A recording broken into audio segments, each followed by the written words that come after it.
I'm Michael Rooks, Wieland Family Curator of Modern and Contemporary Art at the High Museum. And for today's collection highlight, we're going to take a closer look at Ebony G. Patterson's work in our collection titled, "They Stood in a Time of Unknowing for Those Who Bear Witness."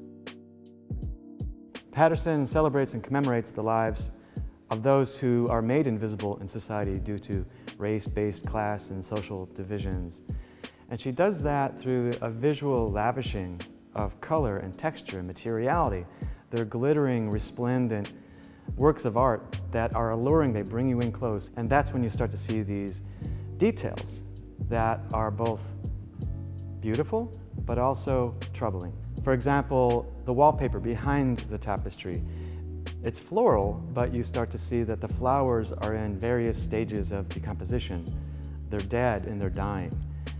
On the lower right portion of the tapestry, you find bullet casings scattered on the ground of the composition.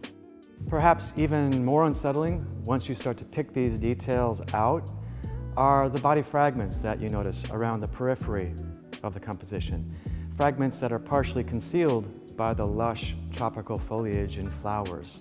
The figure group in the center of the composition seem to have discovered a body, which they're recovering from this beautiful garden setting.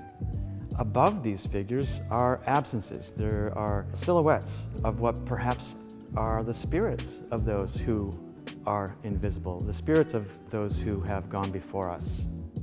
So why is this work by Ebony G. Patterson unsettling when you start to notice these details?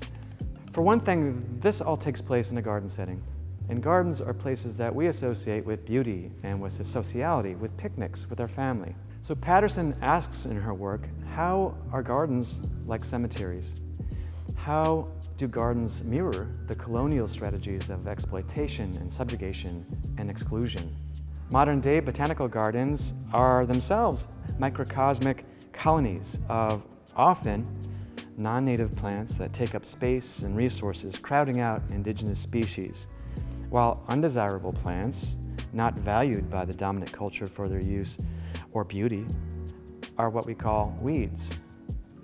They nonetheless persevere and persist, they're survivors. And that's what Patterson's work is about, a celebration of those who are invisible, who have been shunted to the outskirts, to the margins of society, and the garden is a place, the cemetery is a place for us to celebrate those people and their communities.